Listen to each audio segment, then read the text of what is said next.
Hi mga mamis, gusto ko lang tong i-share. Ang dami kong walang alam. Grabe, laking ano talaga.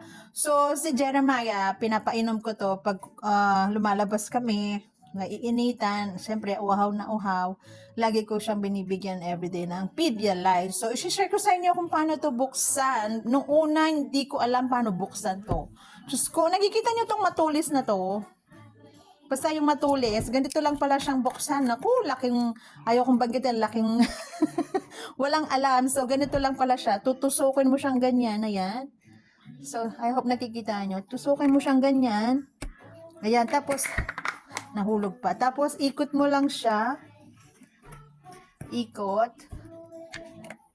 Ayan. Tapos, ayan, bukas na. Naku, nung una. Ayan. So, ano na lang, matalim ito. So, nung una, gumamit talaga ako ng kutsilyo para buksan to. Diyos ko, ito lang pala. Diyos ko, ito lang palang pangbukas niya. Diyos ko. Diyos ko, ang hirap ng laking walang alam. Hindi naman kami umiinom, no? Nang ganito, nung bata kami, laking mahirap lang. Ayun lang, salamat.